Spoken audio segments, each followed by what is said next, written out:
Flying cars, long the dream of futurists, may finally be here.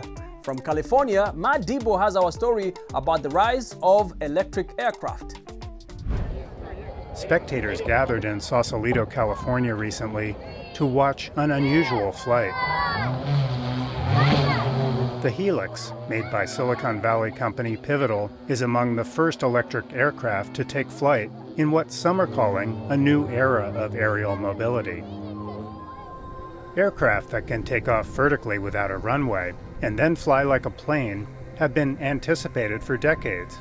Advances in engine technology and lightweight materials have helped bring about this moment, says Pivotal's CEO Ken Karkland. The biggest driver of all, though, is actually the energy storage. And so the batteries, the energy storage of the batteries are getting better and better every couple of years, driven by the mass adoption of electric vehicles we're seeing on the road today. The Helix will appeal most to those who love to fly and who can afford a $200,000 personal aircraft that is currently limited by battery storage to 20 minutes of flying time.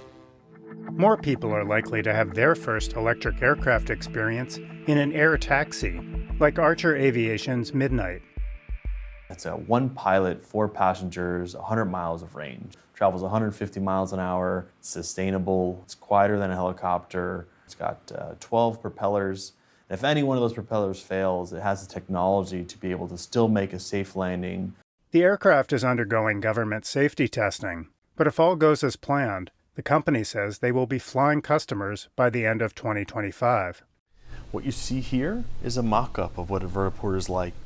Archer has plans to operate air taxi services in several U.S. cities, including the San Francisco Bay Area, where air taxis would fly between existing airports and a new vertiport on the bay.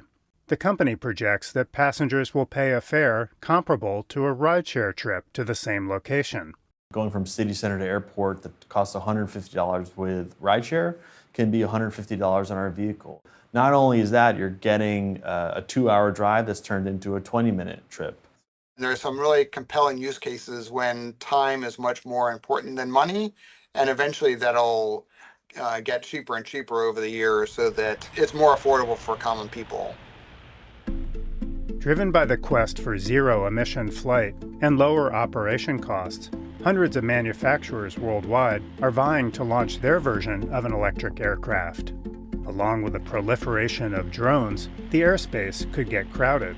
When you make that leap from tens or dozens to thousands, there's going to need to be different types of air traffic management.